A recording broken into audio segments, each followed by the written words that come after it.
Right, great. It's Monday, March 3rd at 7:02 PM. So we'll get started with the Narberth Planning Commission meeting scheduled for March. I'm Adam Crum, the chair. Can we go around, take roll around the table this way with who's present, please? Starting with Heidi. Here. Todd is here. Brian's here. David is here. Jennifer's here. Ruff's here. And on the line, joining her. Do you have anyone remote? Hello, Aaron's here. Hi, Aaron. And Tim Stoss from the Montgomery County Planning Commission is with us as well, so.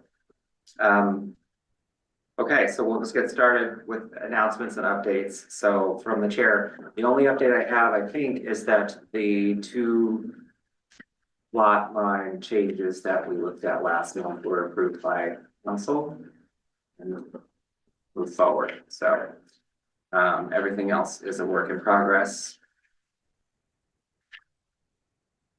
Questions? Also, for the February minutes are not yet ready for circulation, so presumably we'll look at them next month. And if we have anyone from the public, we could take public comment at this time. In case anyone has a matter they want to bring before the Planning Commission earlier in the meeting. Is there anyone from the public on the Zoom call? There doesn't appear to be. Kevin's on my call. Oh, and you're running the waiting room, right, Ralph? So that you can, if anyone shows up, you have to admit them. Yep. There's now. I have an announcement. Okay, I would like to make an announcement.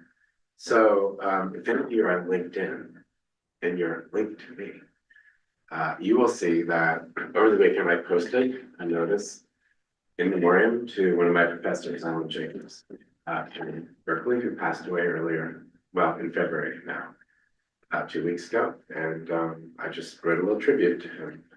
So most of you maybe have encountered him in your reading and planning school. He was city planning director in the early 70s in San Francisco for about 6 years.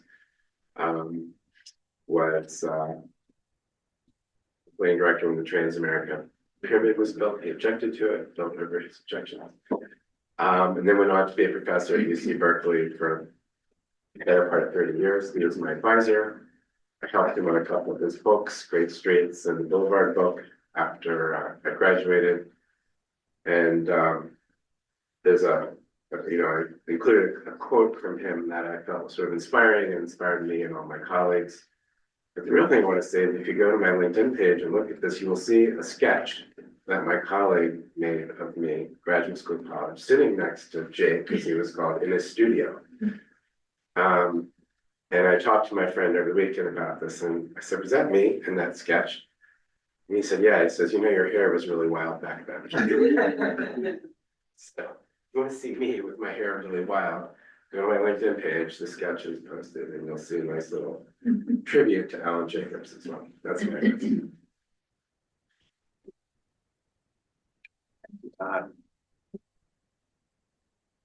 The Great Streets book was, I think, one of the things that set me on my course to go into architecture school. Because you walk into the college bookstore, they have it on display, you pick it up, and it's just a fantastic book.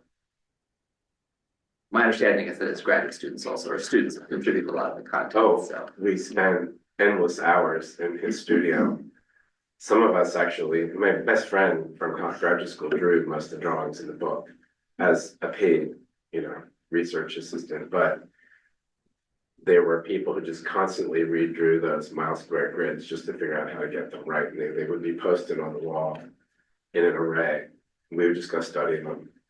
So that was all being worked out while I was in school with them, and the different ways of calculating things, intersections per square meter, whatever it was. Yeah, it was all going on. It was, but I don't know what any other planning school is like at any other time, but I mean, it was like being in a sciences program. The graduate students were intimately involved with all of the research that the faculty was doing. Berkeley published also like academic white papers. So his work on streets in particular, like before the Boulevard book was published, there were a number of, there were TCRP, but there's sort of these thick white papers on all of the, you know, preliminary arguments around street design, so it's really good stuff. For the grades. Any other general announcements? We can only go back to our hairstyles of 25 years old here. All right, the only thing we have on the agenda tonight is an update on, well, actually first, Tim, anything from the Montgomery County Planning Commission? At this time, no, Adam will be taking over next month as the new planner. Good question, he'll provide any updates from our end for some of the stuff that we had ongoing. And nothing from the active transportation? It's out of my hands at this point, so. Okay, But I basically, I gave a small presentation at the Lansdale TDM, or I'm trying to remember the name of the one up there, or the traffic management, organization. I don't know. But essentially the presentation is basically talked about the methodology we used for Narberth and Lower Marion, which was, kind of looking at things from as many data points as possible and focusing on like long scale future, understanding that not everything's going to be able to be built at once, but our goal should be to connect people to places where they are and places where they want to be, both by creating the network, but also shrinking the network. Is kind of the two recommendations. So connect people to obviously your schools, your parks, and then bring the uses to closer to people. So their decision to walk and bike is more likely to be taken than drive. So. And Narberth is kind of a focal point up on the network. Because it takes a lot of the traffic coming from the east and connects it into Ardmore and points west. So.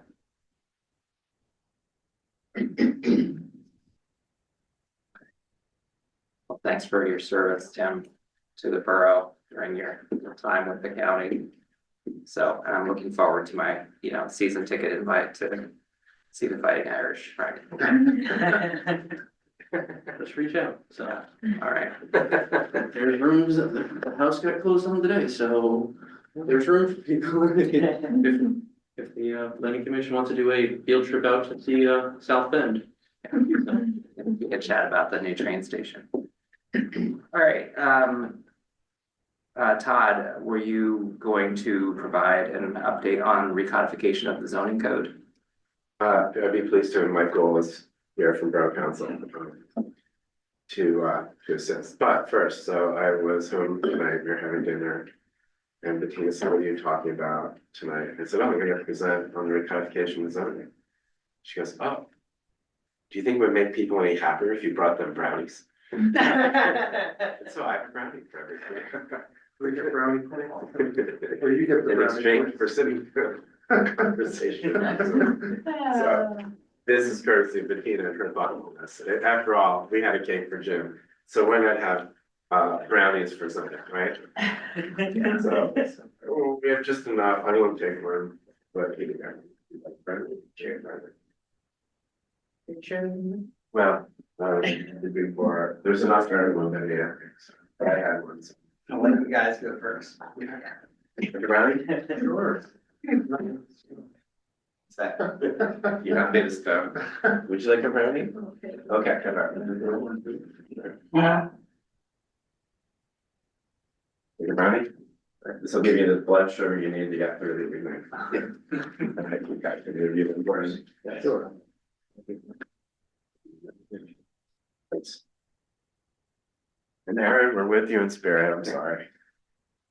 They look delicious. There you go. Take a brownie. All right, there's one for me, so perfect. Okay, so as you know, when we asked council about priorities for this last year, and this, one of the top priorities was to start thinking about a reorganization and recodification of zoning ordinance, of the zoning code. And, you know, I think I came to the commission a couple months ago and showed you an outline. And have since been working from that outline back and forth with Michael mostly to sort of begin to explore different aspects of it. So one of the key ground rules of this exercise is that as hard as it is, the idea is for it to be policy neutral. That is, the goal here is simply to think of a better way of organizing the code so it's more usable, and also so it's more kind of a kind of structure that can be amended in ways that are transparent. It's not the right word, but where it's easier to find and see how any modifications are ordered. So it's about making it clearer, more functional, and also making it easier to amend in the future. Inevitably, ideas about what might be changed come up. There's some big policy questions, but those would be dealt with in a different way. And there are smaller questions like the code, sometimes there's conflicts in the code that would just need to be resolved. And there are some ways that different aspects of the code might be administered better. So they're like policy neutral, but they're changes in the code. And so we will, we'll have a chance to explore all those things. So what I'd like to do tonight is just show you the work in progress. I have a few excerpts from the document that I've been working on. Michael's also been working on different studies and different things to show you where the work stands. After we finished that, Michael and I, had a meeting with Councilmember Spear, Manager Maggie Dobbs, and Kevin Walsh this morning, really just to show them this and get some guidance on sort of how to manage this work with council members and with the staff. Like, how does it move along? And if you don't mind, I'll let you speak to that, because I feel that's your role as our kind of council liaison here. And of course, anything you want to add to it. What I'd like to do is share my screen if I can. And I emailed this to you, Jennifer, so that anything I show in public, you can attach to the minutes. Sharing is not turned on. Send request. Okay, Rob. Yes. Wow. So what I'd like to do is show you the outline. It's a little different from what we showed you before. You have to, you wanna, are you gonna put on the screen, Rob, or? I'm programming.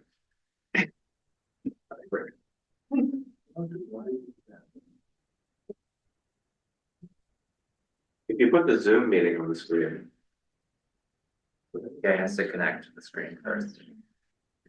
This. Anyway, what I'll do is I'll show the outline. It's changed slightly, and it changes a lot as we work on it. I will I'll describe some of the learnings so far, and this combines a list of learnings that Michael presented this morning, as well as a couple of things I noted too. And then we'll show you some sample pages of the work that's been done that kind of gives you a sense of how different ways this might look.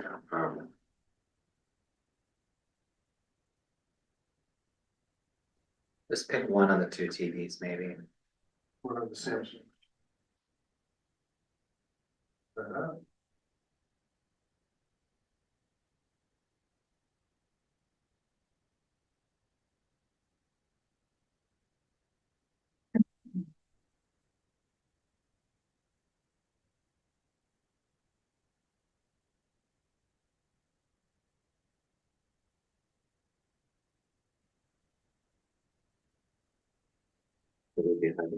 Yeah, and you can stand up like the game show host and whisper. From the letters. Actually, I can see it behind me. Okay. So share the.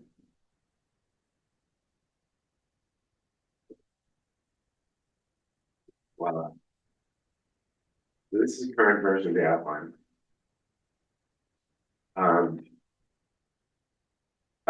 of the things you notice right away, number two, instead of having a definition, the definitions at the end, upon the solicitor's advice, we're moving it. It would be moved to the front.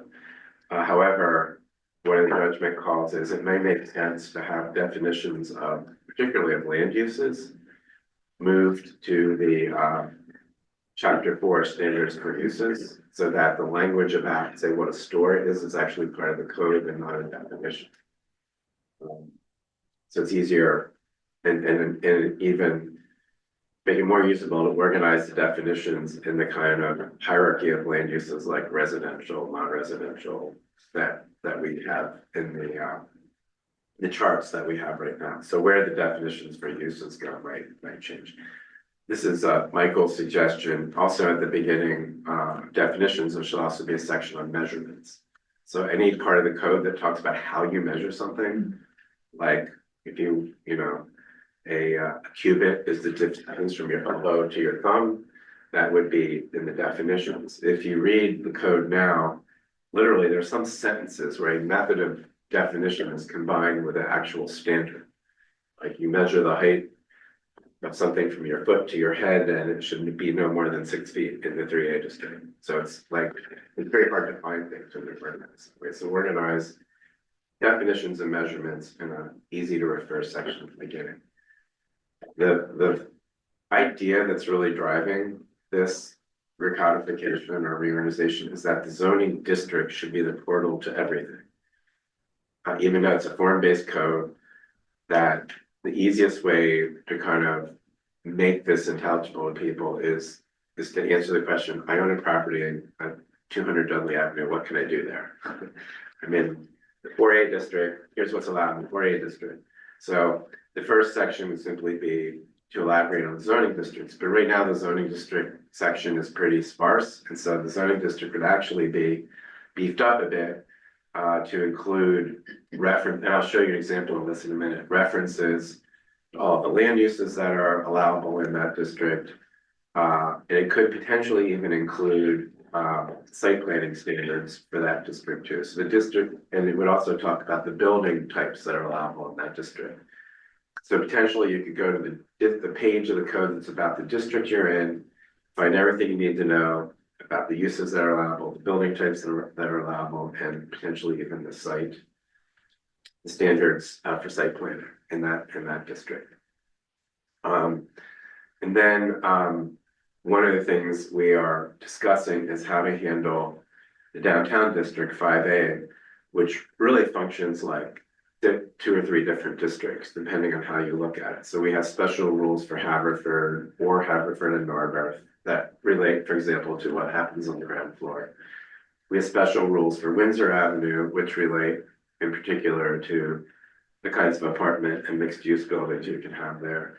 And then we have everything else. So like potentially 3 different districts. And so the problem is it's very hard to understand everything you can do in one of those areas, because things are like some things you can only do with conditional use, and so they're tucked over here. And so the idea is either to create one district with 3 specific overlays so that you can look, I'm on Windsor Avenue, here's what I can do. Or literally to make downtown 3 districts, 5A, 5B, 5C, something like that, where so that you can easily see how the rules are differentiated. This doesn't mean creating new rules, it just means organizing the rules we have in a more easily accessible way into either 3 districts or overlays in the downtown district. So that's the section on distance. Standards for uses is not too different from the way the uses chapter works now. It would talk about what uses are as of right, and then it would go through all these special exception uses, which again are scattered throughout the code. You might be reading a random provision about cornices, and it says every cornice should be a straight line, except by conditional use you can make it a right angle, like it's an asterisk and a footnote. So all of the special exceptions and all the conditional uses would be gathered into a particular place. And even more, we're trying to figure out how to make them what we call plug and play. So usually the conditional uses are written for a specific area and a specific purpose. So like in 3A district, by conditional use, you can have a garden, right? What we're trying to think about is how we say conditional use for gardens. By conditional use, you can have a garden, and then that enables it to be mapped in any district that we feel like you could have a garden in. So it's a nuance, but an important one in terms of how code is organized more legibly. Same is true with special exceptions. I think there are more fundamental questions, which I'll get to, about the degree to which we use special exceptions and conditional uses and whether that's really rational. But in terms of the spirit of making this a direct translation of the existing code to a new format, that's how we would think about it. We also have regulated uses. We also have distance standards for specific uses, and we have performance standards for specific uses. So all those would be organized within the standards for uses. Then we have the next chapter would be standards for building design. That's where we talk about the building types, cottages, twins, multifamily houses. Those will be organized as they are into a separate chapter with a page for each one or a section for each one. And all the standards that relate to the design of that building type would be there. Now, I'll show you an example of how the site planning standards like setbacks and side yards and things like that could be incorporated into this chapter. And I'll also show you an example of how they could be incorporated in the districts. It's not clear which is better, but it could be, it depends on how we want to lay the path out for people who are using the code. Frontage types would, so chapters 1 through 5 are the ones that I've given the most thought to right now.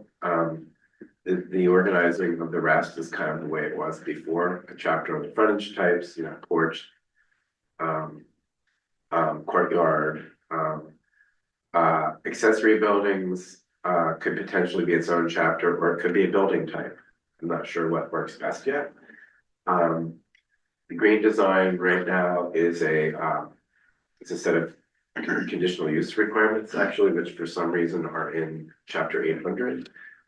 So those might stand alone, and then again would allow them to be plugged more easily into any place where we feel it's necessary.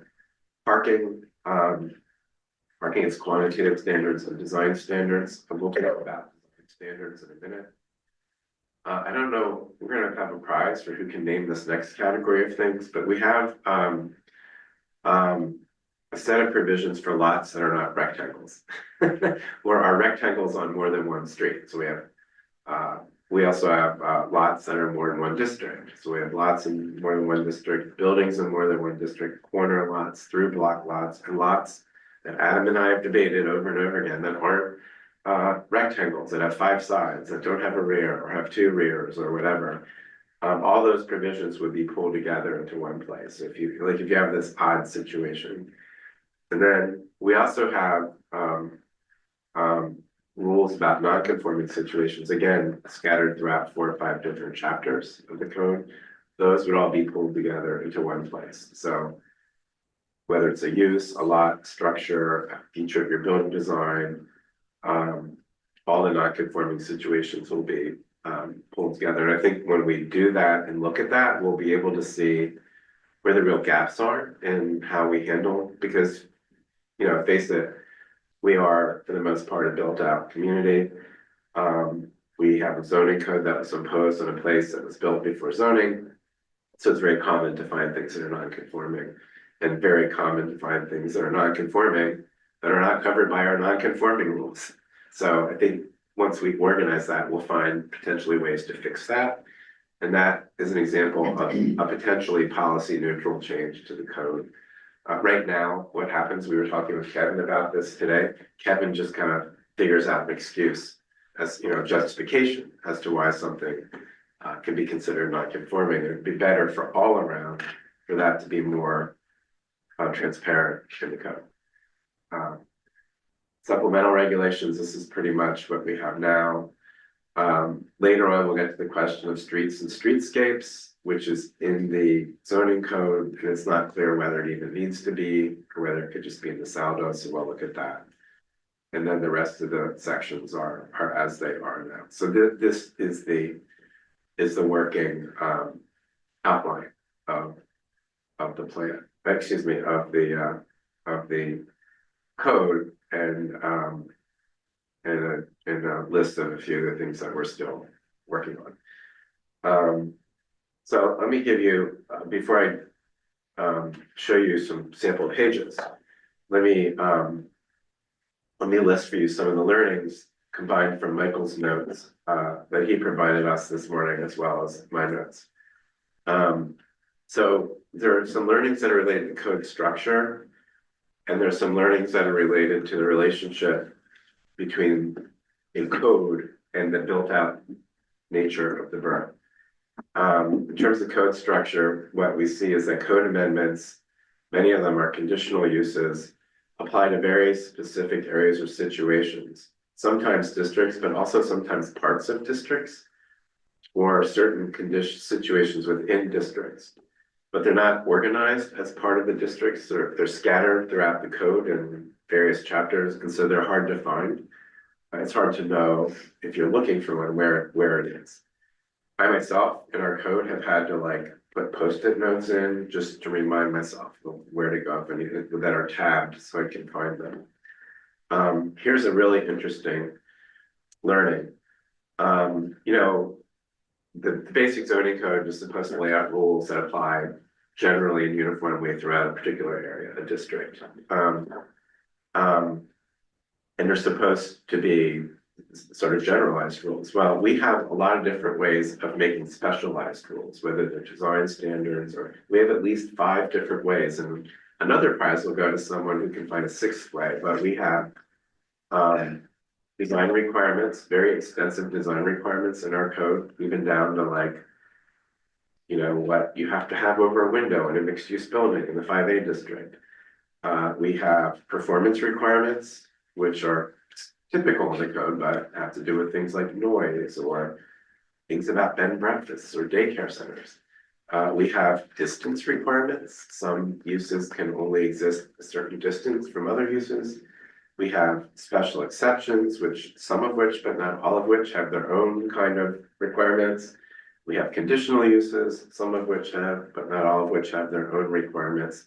So these are all the ways we've taken a general zoning code. In 3A, you can have a house, and that's, you know, 20 feet from the street and 5 feet from the sides and 35 feet tall, and added on extra layers of things that we would like to see. Now, I'm not saying it's bad that we're asking that. That's who we are as a borough. We want to see these things, but the question we will be able to see is the way we're managing that rational? Why are things conditional uses? Why are things special exceptions? Why do we have a special exception for something that has actually no conditions you have to meet to get your special exception? You just go to the zoning hearing board and they go, so, are we managing the ways we want to really specially tailor development? Are we managing them through the right processes? And are the processes we have commensurate with what we're getting? Like, do you really have to get a conditional use to do this? I mean, that's a whole extra process and expensive. So it's the outcome is the same, but the process we may find should be different. Michael's pointed out the code writing. Anyone who reads it, there are sometimes very long passages that are cumbersome. The main point may be buried in the middle. It may be a combination of methods and outcomes. So some of it can just be broken down and organized better. And I challenge you to find this, but there are actually different chapters of the code have different kind of numbering hierarchies. Believe it or not, only someone who's like me would notice that, but it does get kind of weird when you're trying to cite a code provision, because the citations don't look the same. You're like, did I miss something? Did I do that right? Some definitions, we've talked about this at the commission, include operational provisions. So it's not like just a house is a place where people live. It's like a house is a place where people live that does not exceed 35 feet and doesn't have a basement. Some of those things shouldn't maybe be in the definitions. They could be picked apart. And then the roles and responsibilities of the different entities, the commissions, the hearing board, council, are they're not organized in a place where it makes it clear, like they're just separated in different places and hard to understand who does what sometimes. And then there are things that are sort of the relationship between the code and the built-out nature of the borough. One is the historic district overlay, the subsequent conditional uses that have been tied to the historic district overlay have created a kind of parallel universe where a building type, it's actually quantum. We have a quantum zoning, probably the first ever, where a building type can have two different manifestations or sets of rules in the very same lot, depending on what path you take to get there.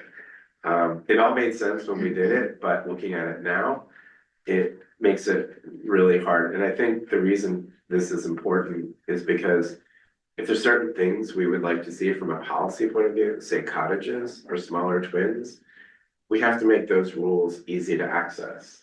They can't be things that require, searching for the right provisions and going through 3 approvals and so forth. And so I think sometimes the cumbersomeness of the code may get in the way of what we hope we might want to see in the borough.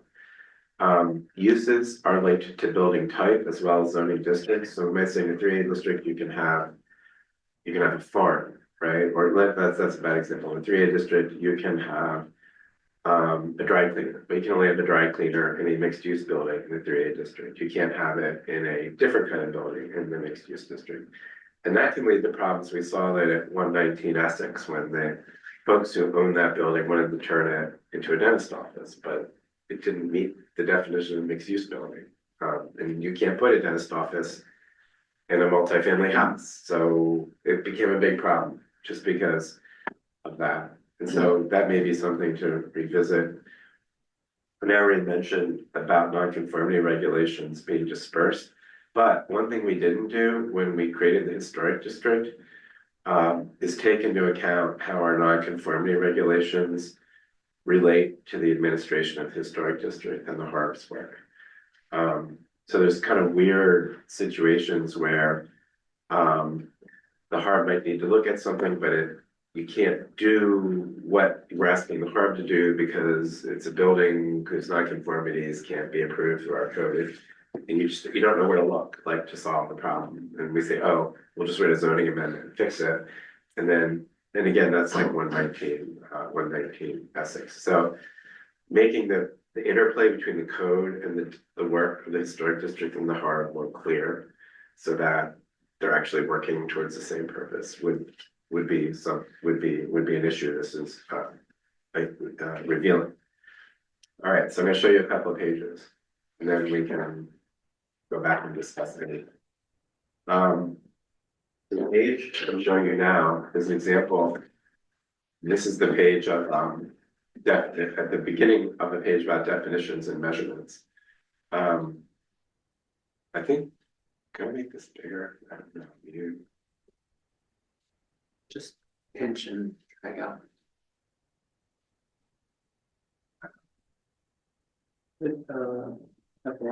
What's that? Or you get ready? I just want to make it a little bigger. There, just do the old fashioned. Here's an example, for example, of how a measurement code provision might be written. So the section of in the building height chapter that tells you how to measure building heights is just moved over here. One of the things I'm trying to do, by the way, you don't see it here on this page, is I'm trying to track where the provisions come from. So you can, anything that you read here, you could cross-reference back to the existing code and see where it came from. So I'm kind of going back and doing that as we work. So here's an example of how a neighborhood district, how a zoning district might be presented.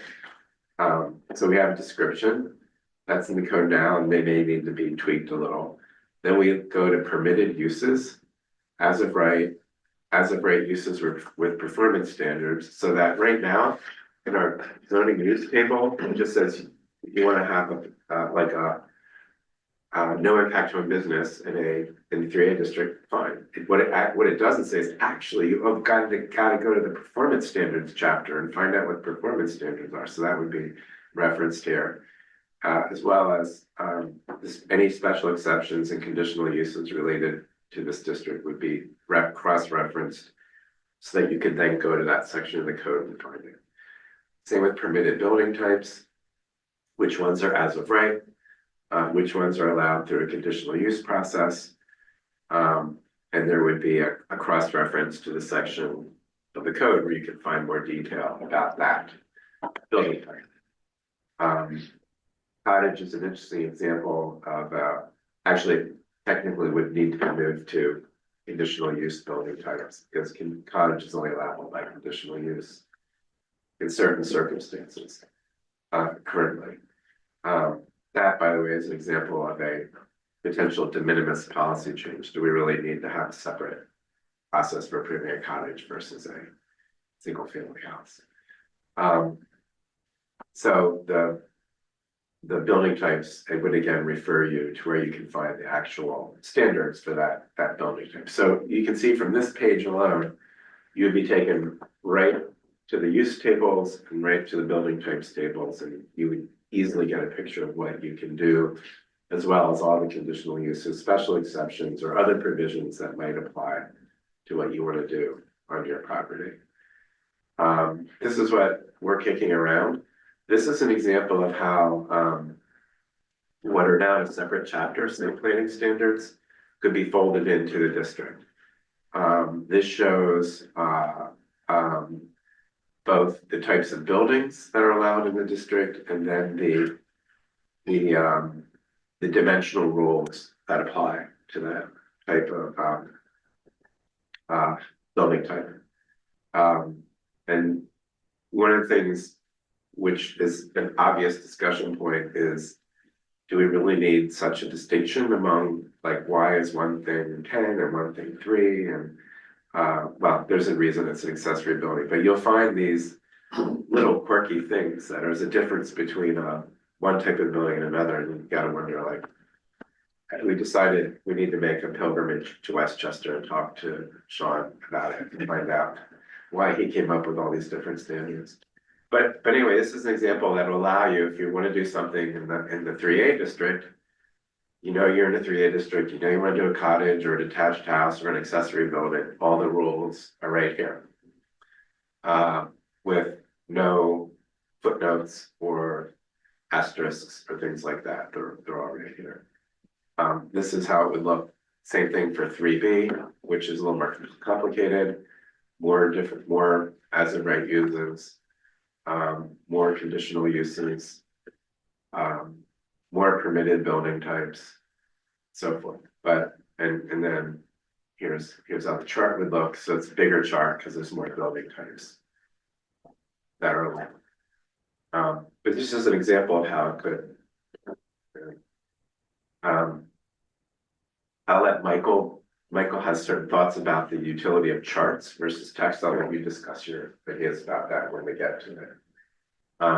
That's another point worth discussing. And then at the end, if there's any special rules that pertain to that district, those could be tacked on at the end. Here's a interesting thing. For most buildings, if the roof pitch is 30 feet or less, there's one standard, except for cottage, there's a separate standard for 25 to 30 feet and 0 to 25 feet. And so we want to go back and remind ourselves, why do we have that distinction? Is it a useful distinction? There may be a reason, but we should be able to explain it. This is how the 5A district might get broken down. This only shows the uses. It doesn't have a chart yet, but you see how the uses in the 5A district. So this would be 5A for Haverford Avenue, what you're seeing right now. You see how it begins both to get complicated, but also I think easy to navigate. As of right uses for the ground floor. It's the only district where we differentiate between what you can do on the ground floor and above. As of right uses, upper floors. As of right uses, ground floor with distance regulations. As of right uses with performance standards, special exceptions and conditional uses. It's much easier if you're trying to figure out what you can do to know where you need to go to find the rule. Again, the building types. and then five A on Windsor Avenue. Most of it is the same, but there are differences about particularly the building types that are allowed by conditional use. But if you are building in the Windsor Avenue area, you would want to see all these options, even though they might also be available in the next district over. And this is the other section. So anyway, and again, it's a minor variation, but it captures the distinctions we wanted to make between those districts. And then finally, standards for uses. That's Skype. Skype is going out of business. I'm surprised they weren't. They're trying to. I'm surprised they weren't already, yeah. Used to be. Here is again the notion that in the chapter about uses, we would start by defining them. So all the definitions for different uses, and I don't know that our code actually has definitions for every use, so that would be equal. Would go here, and this is organized largely the way our code is with other, not at the end, but smack in the middle. That's an organizational question. And then, again, I'll let Michael weigh in on his thoughts about charts. This is a chart that shows what uses are allowed in what districts. Now, this actually duplicates all the information that's in the zoning district section, where the zone in each district it already lists all these things. But this is here for our reference, and at the very least, it's useful for us to be able to see what's allowed where. And again, kind of question: is there an easier way to manage all of this than we've come up with at this point? You'll see all these codes. They're referenced at the permitted by right, in compliance with distance standards, permitted by right and performance standards, permitted by right on upper floors, especially. So you see all the different paths we've set up in our code. And here's an example of finally of how a building type would look. Here, all of the dimensional requirements are also shown in relation to building type. It's a different way of doing it. We can discuss which is better at some point. But here, it shows an apartment building, where it's permitted, what the site planning rules are, fronting, lots, things like that. So a lot of these are the same things you saw in the earlier chart. The earlier chart organizes them by district. This organizes it by building type. The axes are kind of shifted. And you'll notice this says apartment building 3-story. That's because we actually have different rules for apartment buildings that are 3 stories and apartment buildings that are 4 stories. And so one of the things we might want to consider, whether it's easier just to create a different building type. We have 2 different apartment buildings. That might be an easier way to express the rules, and an easier way to apply those types of buildings to different districts that we want to have them in. So that's kind of a walkthrough of sample pages. I will ask if you'd like to add anything, Michael, particularly about charts or other things you've been thinking about too. Yeah, I think you covered most of it. The thing I would the thing that came up to me when I was doing my read through, especially about charts, is that what I call the mega charts, which are different from, I think, like smaller scale charts. Yeah, like this, so that would be a mega chart, right? The mega charts, I having looked through different codes and the way that different codes organize things differently, the mega charts seem to be, their primary purpose seems to be to allow planners at specific junctures to compare things across different types. But that doesn't seem to be the primary way that we use the code, or that folks who are using the code elsewhere use the code. The primary way that code gets used, like Todd was saying, is normally I live at 200 Dudley and I want to see, what I can do. And then you look in and you say, well, I wanna have a cottage. And then you go and you review the cottage. The way that the mega charts tend to operate is you go in and you have a bunch of stuff and you're trying to look for the cottage within twins and apartment buildings. There's all like sorts of things there. And which makes total sense to have those things when you're looking at that from a broader policy perspective, when you're cross-cutting. But I've seen codes that will tend to say, okay, well, we're gonna use, like Todd was saying, the zoning district is the quarterback, go to the zoning district. I live in 3B, go there, there's a much more smaller chart that says, here's the things that you can do in 3B. It quarterbacks you to the other sections of the code. It says, you know, if you're looking for your cottage regulations, go here. If you're looking for your detached house regulations, go here. And then you jump over to those. There might be some more minor differentiation based off of what district you're in there, but you're looking at one section of code. With the mega charts, the other kind of problem is, or that I've seen in my read through, the other problem is that you can't fit every single thing into the mega chart. So you end up having kind of subsections that tend to provide more regulations, whereas if you're kind of actually differentiating it on the axis of your building type, once it's a form-based code, you kind of have a one-stop shop per building type. And it allows you to organize it that way. Which is not to say that there's not value in the mega charts, because I think that we can, you know, I've seen municipalities that have kind of just like a little packet that says, here's your like entry point, it's not in the code. But it exists separate from that to give you kind of ease of access and allow those things to exist.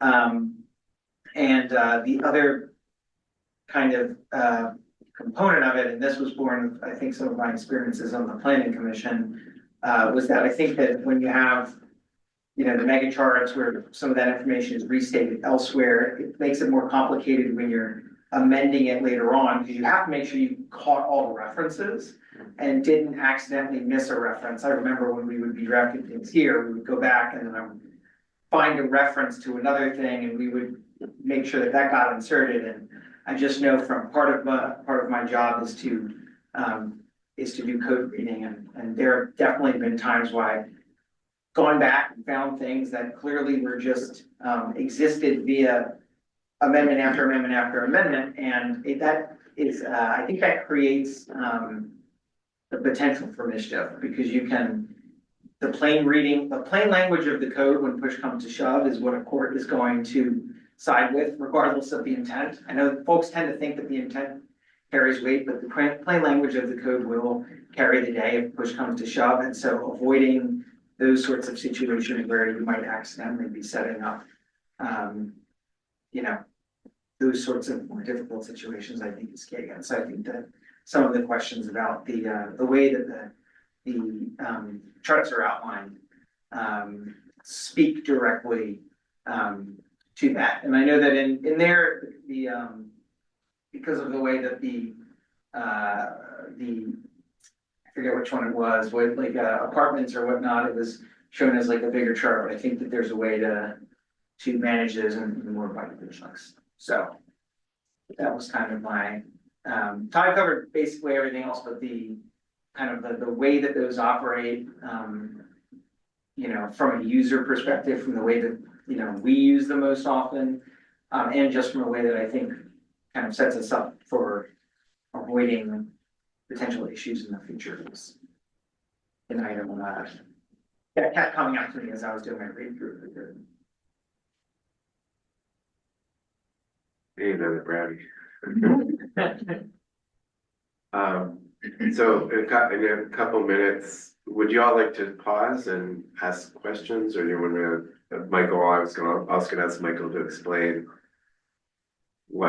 how we think this could be managed through council over the next several months, or would you like to pause and ask? I have a question. Sure. So, how is this connected, or how does this reference the historic ordinance? Well, that's a good question. The historic district, we have in our zoning code a historic district, right? And so in the outline, when we talk about the districts, the historic district would be listed as a district. So the reason I ask is because, I don't know what percentage it is, but a very large percentage of the borough is in the historic district or considered a building that needs to be Right. reviewed. So shouldn't that be like one of the preliminary things to have upfront the reference? I don't know whether it's a map, I know that Harv is working on what's contributing resource at this point because of its mistakes in the existing map. But I think it's a really important aspect of it, and the reason I bring it up is because there are projects that someone might, grab a property and go to this code and not realize how important that historic ordinance is, So, as far as tear downs and changing things on buildings and removals and stuff like that. so first of all, there's a rookie error here that there's also a chapter that should be zoning map. That should be like. chapter three. Right. I don't know why I didn't add that in there, but it's like an earlier outline. I just failed to copy it, but that would be one of the early chapters. So the map that shows the district would also show the historic district overlay. Would be a visible part of the code at the very beginning. I think how, that's a question I haven't figured out yet. So for example, right now, cottages are only allowed by conditional uses on properties that are in the historic district, right?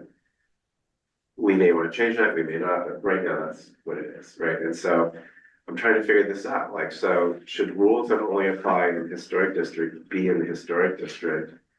But then cross-reference, like in 3A, it would say, check to see if your property is in the historic district. If it is, that means go to this page to see what rules apply. I think that would kind of be the idea. But I haven't like worked it out on paper yet. But I think you're right. I mean, the historic district is something that applies to almost every property. I mean, and. So it needs to be pretty in your face that Right. you better consult the rules for the historic district. Right, first, that's your first hurdle, and when Kevin gets a zoning application, that's the first thing he does, is sees if the property is in the historic district, and then it goes over to the park. And I don't know if people understand that. Yeah, to your point, Heidi, I mean, I've had 2 applications come in where their zoning is good to go, and they didn't even know there was a historic ordinance, and it shut the project down. So I agree with your point. It seems pretty easy, good. Yeah, Does it make sense to include a definition of what comprises the historic district within the definition section at the beginning as well?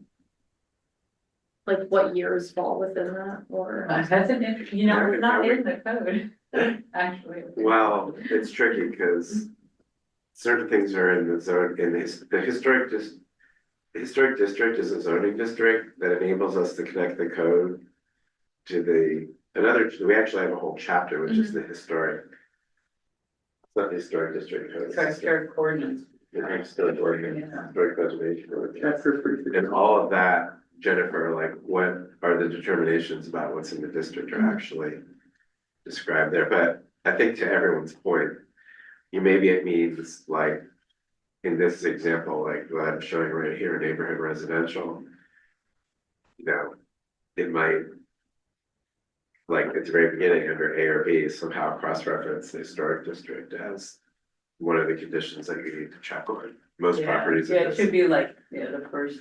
It's like there's a description and it might say permitted uses, and it might say most buildings, most properties in this district are in a historic district, so check to see what rules apply or something like that.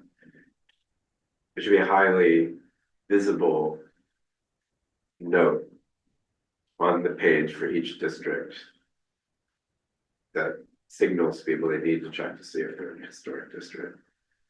Todd, is that only for cottages when you save a contributing resource that applies to historic? There's also rules for twins. We've seen certain districts like in the 5B apartment buildings. It's the provision that we wrote that allowed the little gym to be converted to apartments is related to the historic district. I think it was like, if you have a contributing resource in the historic district in the 5A, that is like if it meets 1,000 criteria. And we figured out there were 3 buildings that applied to, so it wasn't 5 building. So Kevin, mostly it applies to cottages and twins, but you'll find quirky little provisions throughout the code. Where other situations where it applies.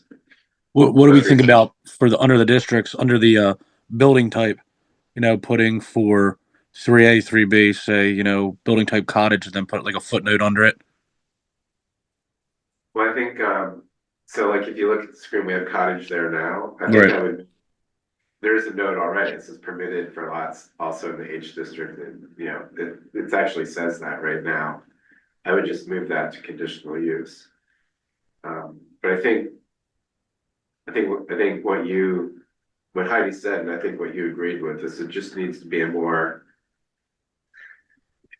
can I use the word trigger warning? Something like that, that says like, before you go too far, check the zoning map and see if you're in the historic district, and if you are, check those rules and processes too, because those will apply to you. Yeah, it's interesting. We've talked about this, Michael, having a section, and I didn't discuss it because it's an idea that's kind of been deprioritized, but also referencing other parts of the borough code, Yeah. like like the landscaping ordinance, which may apply to your property. And in a certain way, the historic code would fall into that category. Yeah. But it's so important to how people can use their property. It really ought to be called out more visibly, I think. I mean, I think there's a pretty easy way to, I think, Yeah. incorporate that. So I think, all I can say is, Heidi, you don't see it here, but it's a really good point. We'll work on that. Similarly, how might graphics work their way into this sort of separation? Like, should there be a map of the zone, and so it sort of, it becomes like a way to introduce a big idea, and then you sort of start to filter down into the details. We can go crazy with graphics, and I think it could maybe become more confusing than helpful, but maybe in terms of some of the maps for the different districts.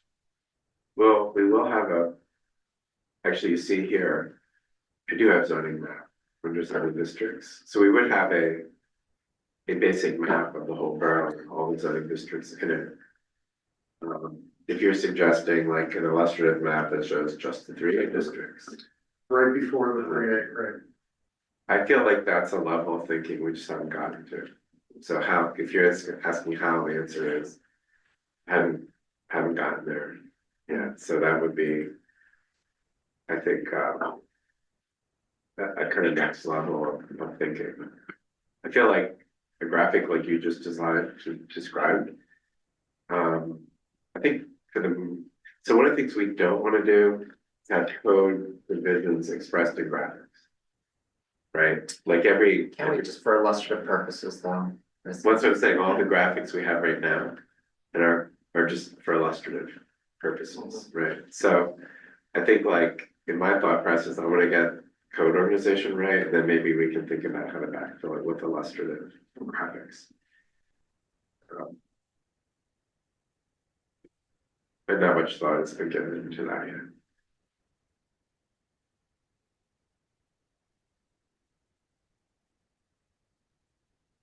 How does this compare to the Lower Merion zoning code? I haven't even looked at it. Well, you know, I mean, I ask because I've heard that it's really well organized. I haven't looked at it either. Have you looked at it? I have looked at it. And you don't think it is?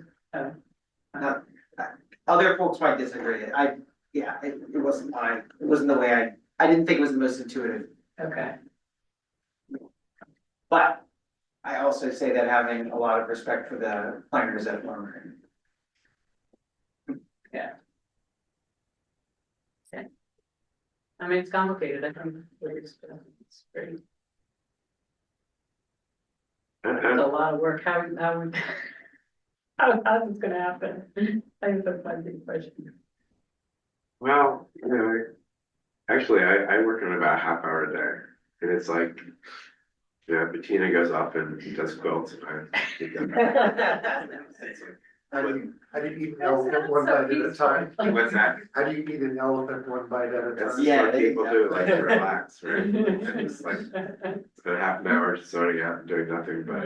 If he ever passed the hour, he works on the Great American Novel, so. It's a great American. I do have a book or two in mind, but this is first. It's the discipline of doing it might lead to the Great American Novel. So who knows? But not to be joking about it. I do wonder how this is gonna happen in the sense that like, this is the kind of process I think that can be done by committee. But I think it's important to bring back the work and show it and show the kind of choices that get to be made at some point, and like I did at the beginning, like, well, here are the things we're learning from this, you know, here are the things we think we might need to solve to see what kind of feedback we could get. But I do think within a certain period of time, we can bring back the whole thing. And then maybe what we could do is organize one of our meetings or a special meeting around like a table read, like for 2 hours, we go through it in a little more detail, and then people can take it home and look at it. I think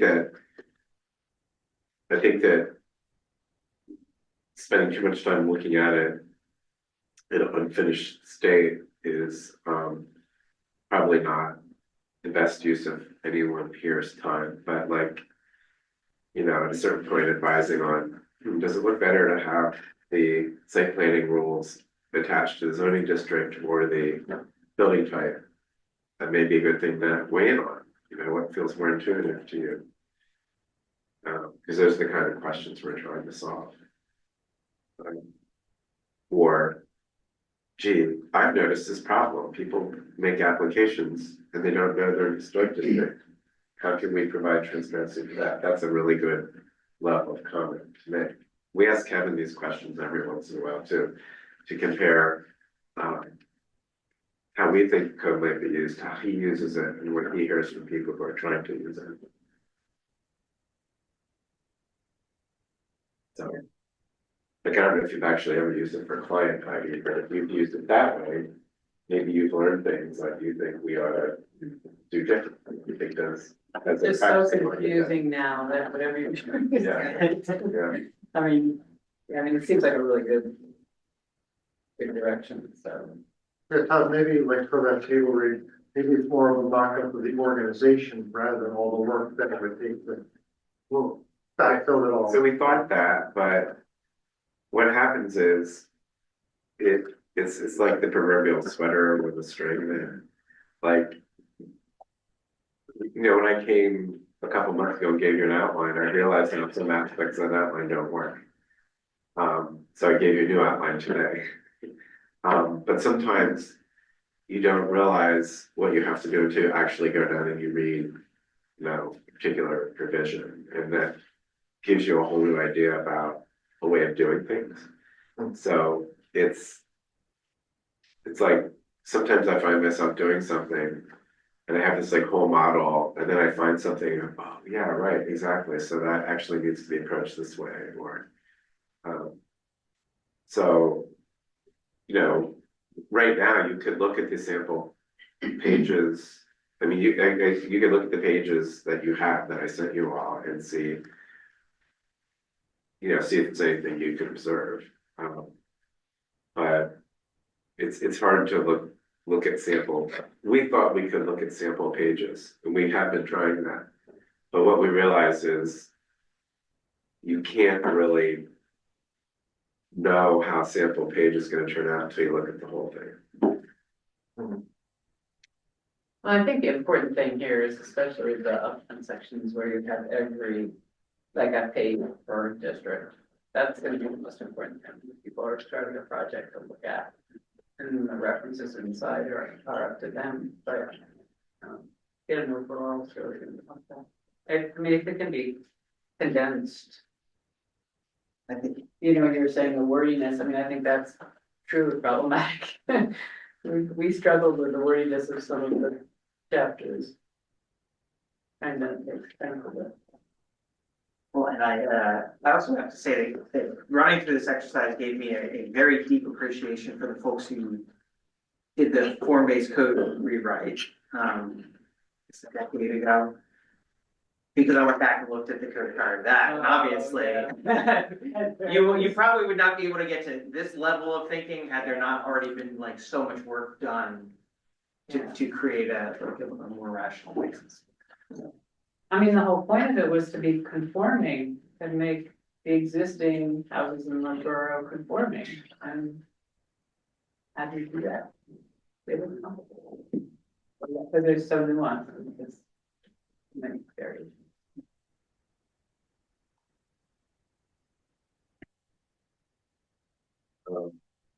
So, yeah, so Ralph, your question's a good one, and I've struggled, like, short of showing you a whole draft, like, what is a useful set of things to show you to get feedback on?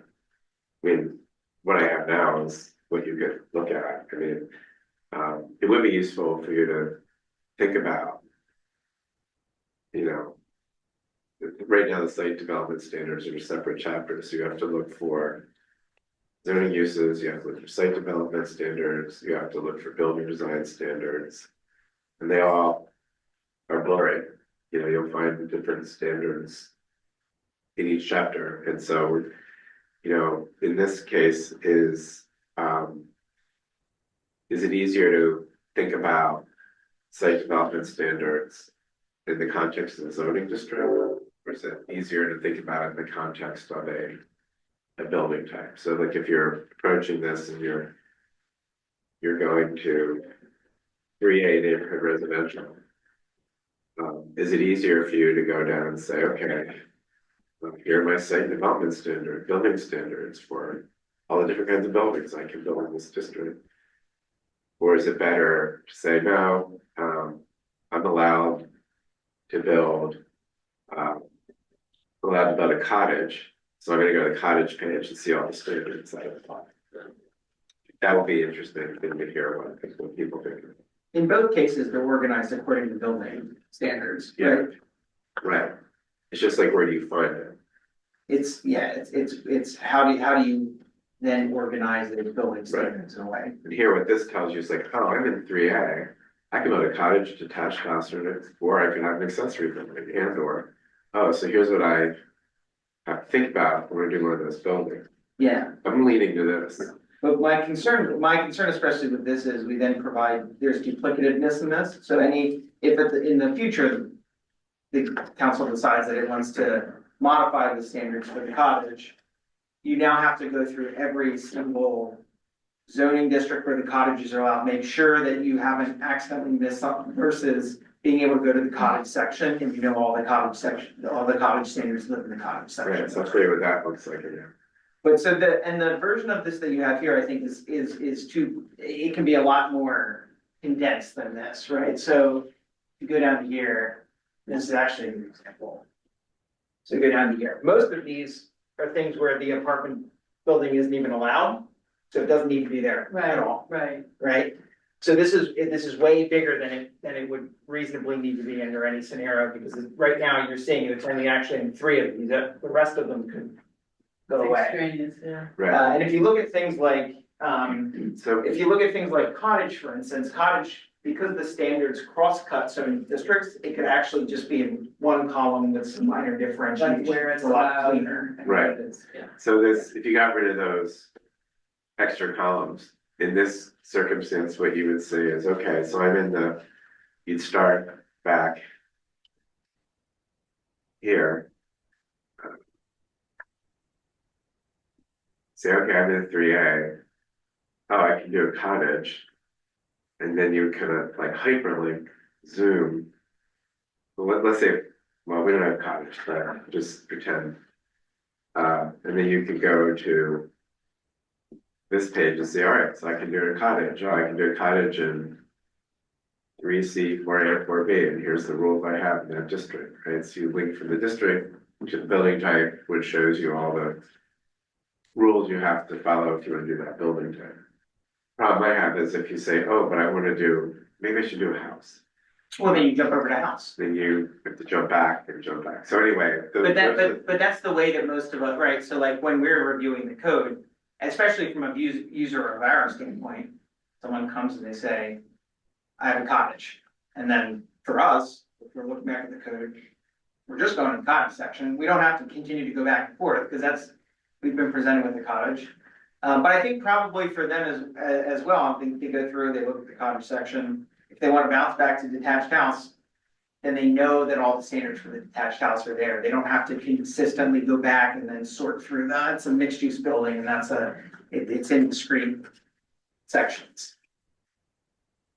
This is the fundamental question. I think you have enough information to sort of. Yeah. Way of figuring it. And I've kind of mapped out how some of that can look, that can show.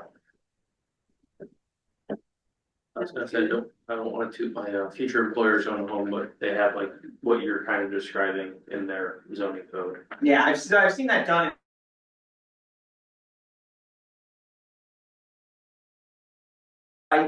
With this type of layout.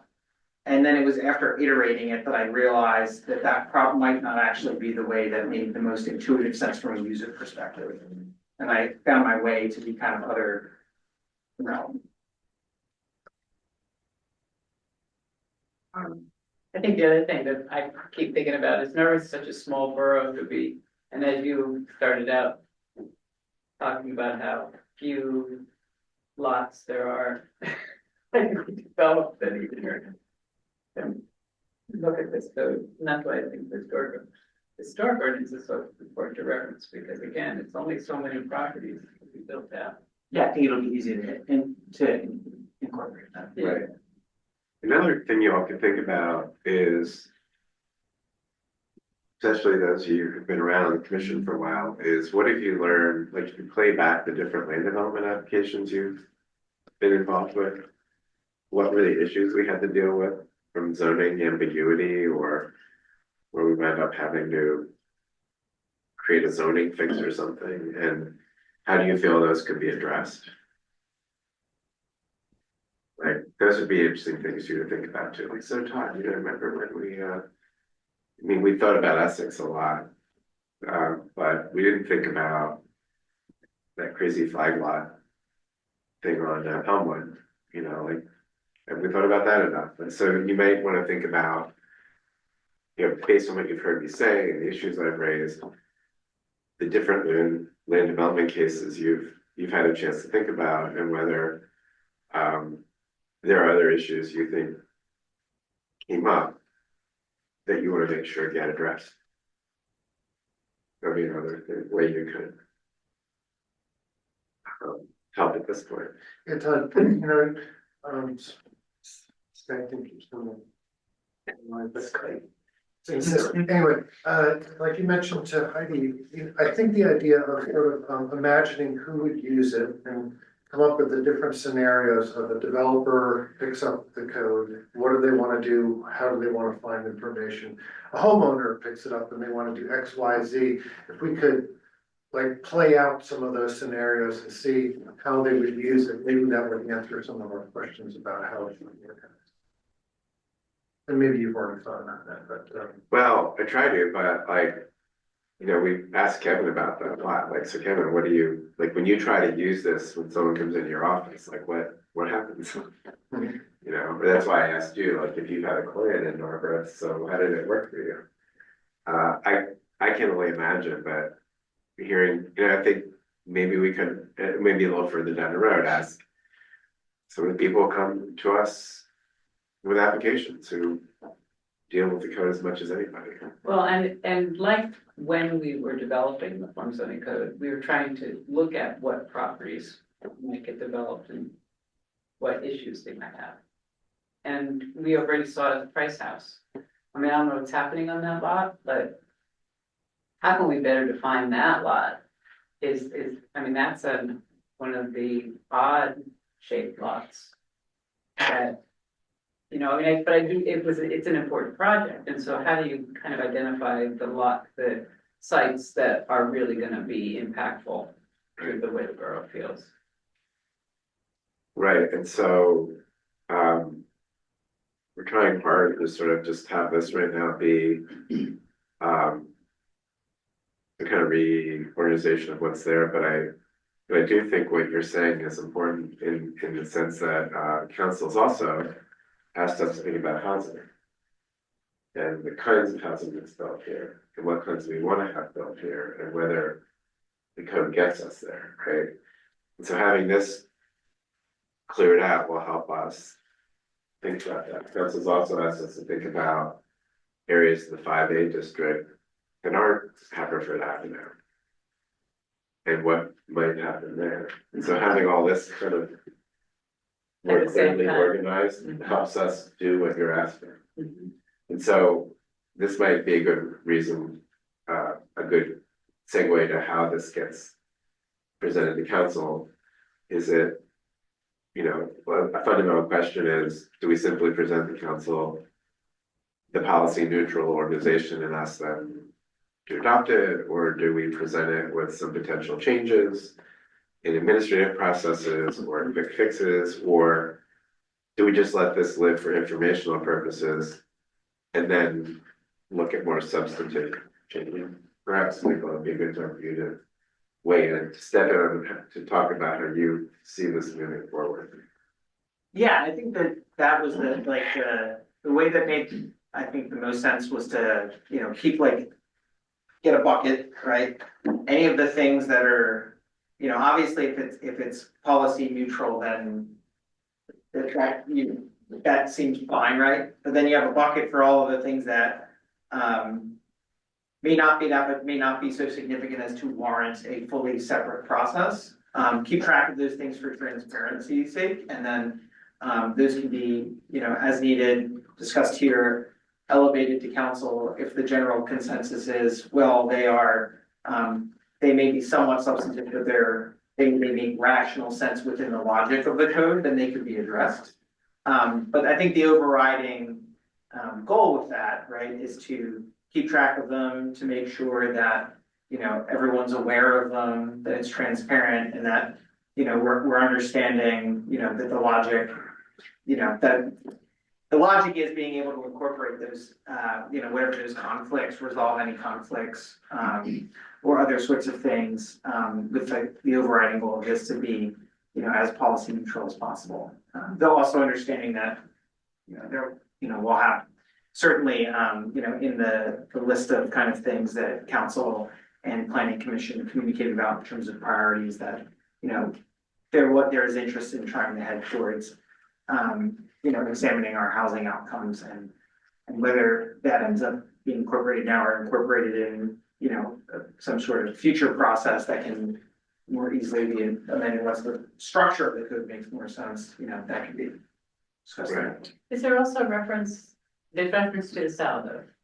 Is there also reference to the comprehensive plan? I mean, I only mention it because, wherever there's a conditional use or special exception or something that's gonna be discussed from the zoning hearing board or council, if it's a special lot configuration or development opportunity, it would be good to be able to reference the comprehensive plan too.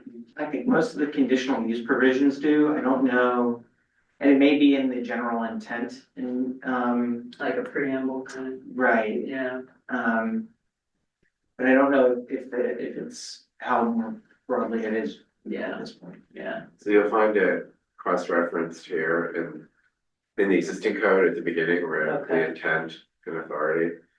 I didn't copy it in anything I showed you tonight, but Okay.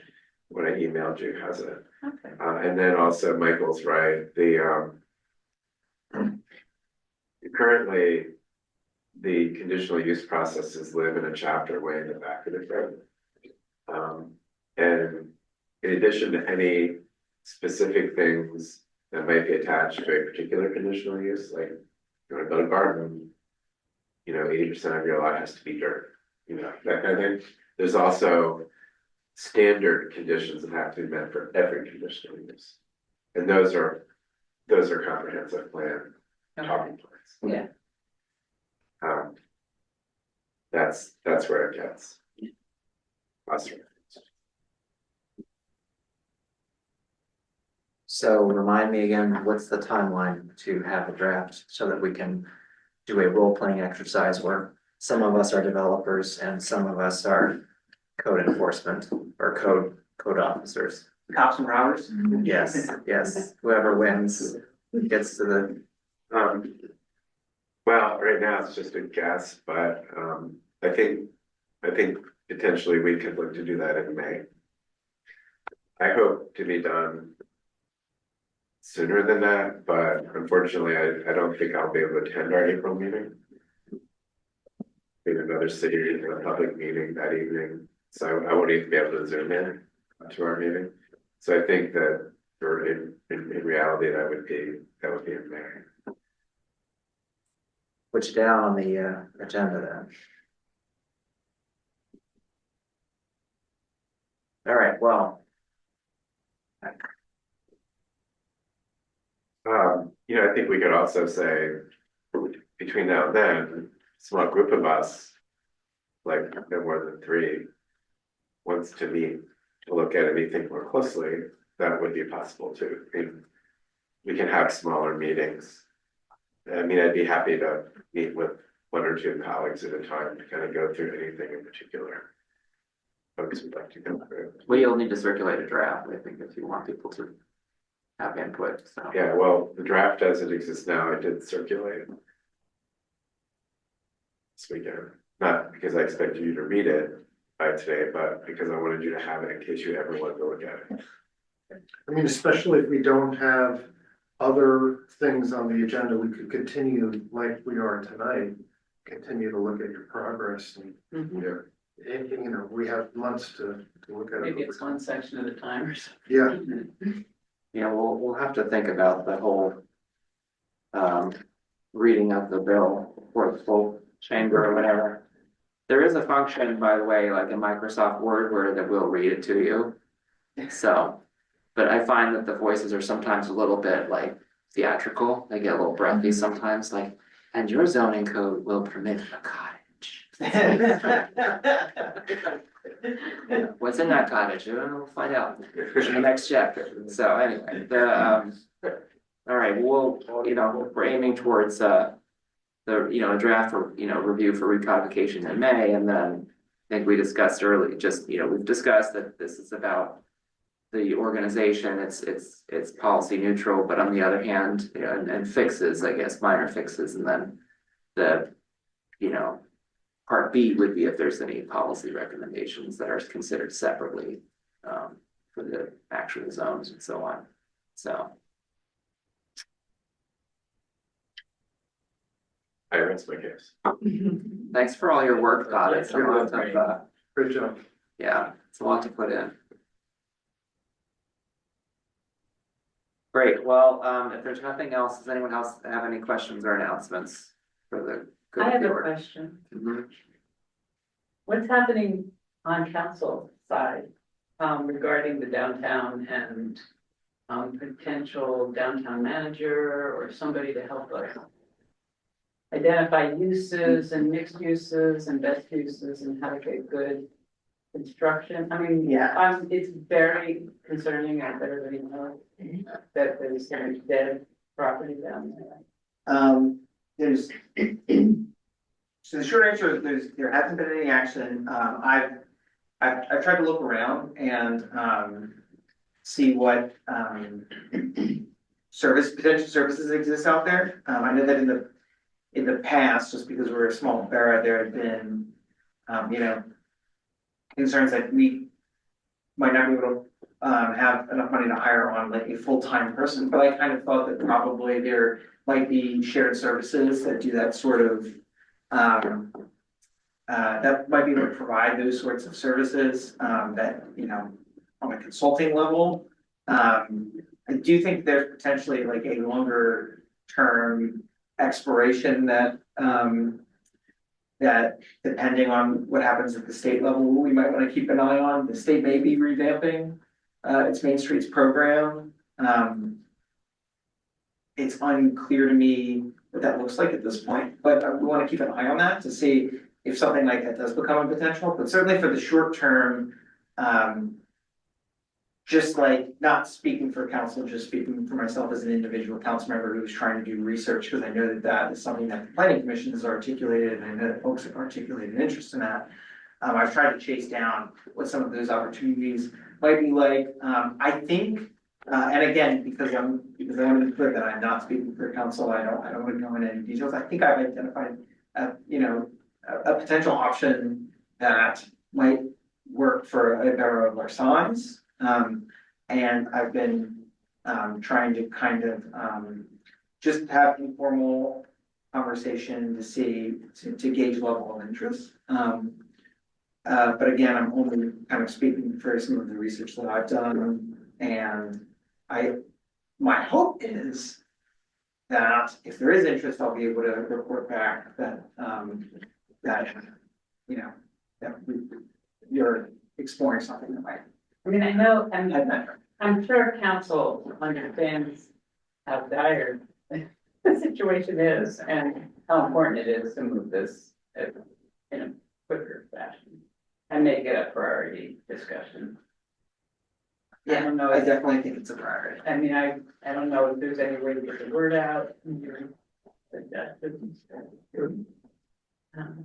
No, I think my suggestion is, stay tuned. I mean, I think, there's, because we've also been having turnover at the borough, no matter what we do is would likely result in a contract that has to be managed by staff, and we're currently hired, like the manager is currently hiring up, and so, but I think that, we've kind of gotten through the transition period. So I know that and also just speaking for myself, that this is something that I started trying to research last year.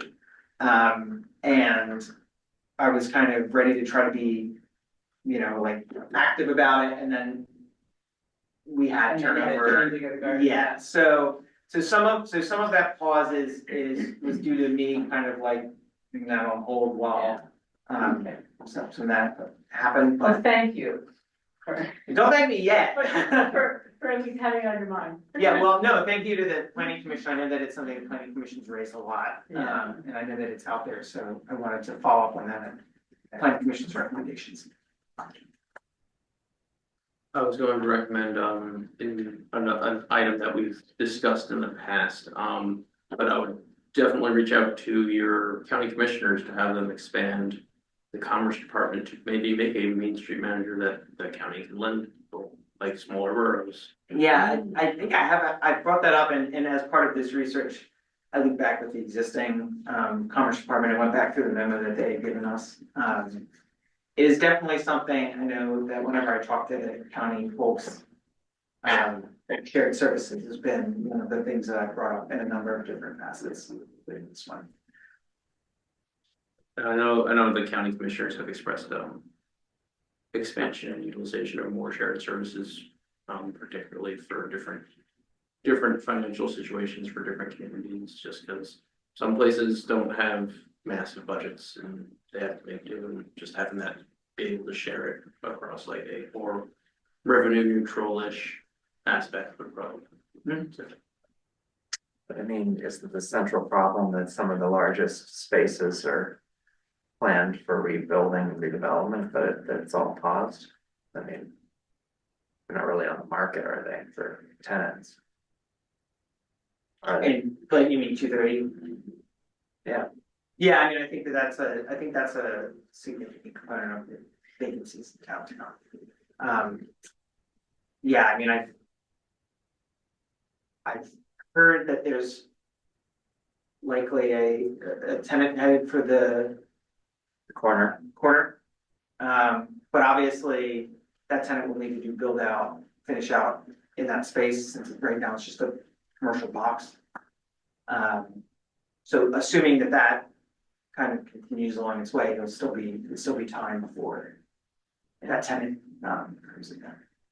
But I think that there's also and some of it's not even necessarily just the short, whatever the short term is there. Some of it is the long term things that planning commission has brought up in terms of anchor businesses, and so you never know, I guess you never really know ahead of time when there's gonna be a vacancy that occurs, but my sense is that some of the services that are out there, one of the things they do is try to build relationships with the folks who own the businesses and the landlords and things like that. And then connecting with the landlords to figure out, well, you know, if you wanted some sort of tenant, but you actually needed improvements to the space, what would that look like? Can I help you navigate those processes? Like some of those types of things as well. That may not be, you know, when we look around right now, the kind of immediate need, but you know, you probably having those sorts of relationships and kind of knowledge in place is important when those opportunities arise. At least that's the idea. Do we know anything about what's happening at the bank location? Up on that one? Is there any news? Anyone understand anything about? I think it's public, right? No, I don't know if there's been I've heard, I don't know if there's been a submitted application. and so it's not. Kevin, do you know, is there a submitted application for that? The only thing they submitted was a zoning determination letter or application, which is essentially, you know, sketches more than a site plan and just asking for specific responses to how I'd interpret sections. It's pretty generic actually, but no formal zoning plan. Okay. My general understanding was some sort of adaptive use type of. But I don't know, yeah, there's nothing's official.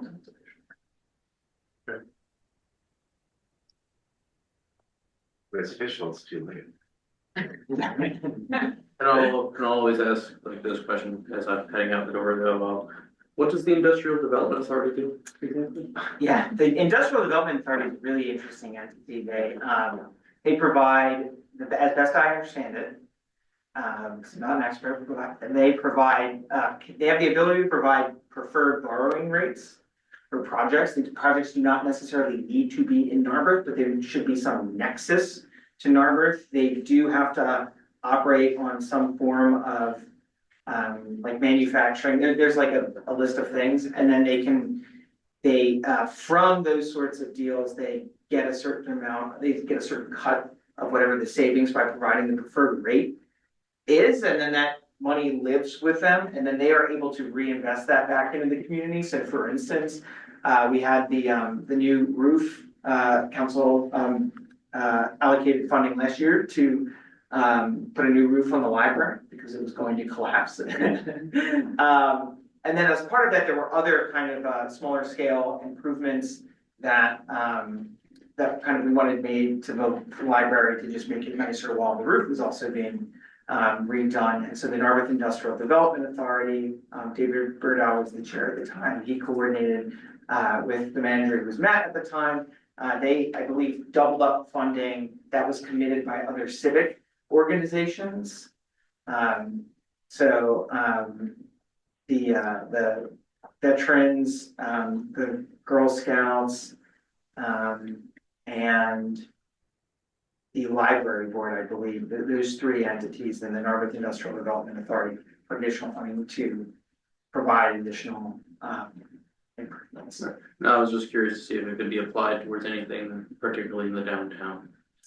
My I don't know the specifics of the criteria for when you can, but I believe, yeah, like if it's some sort of public improvement, I believe that is. I believe that is permissible under state law. But I'm not aware.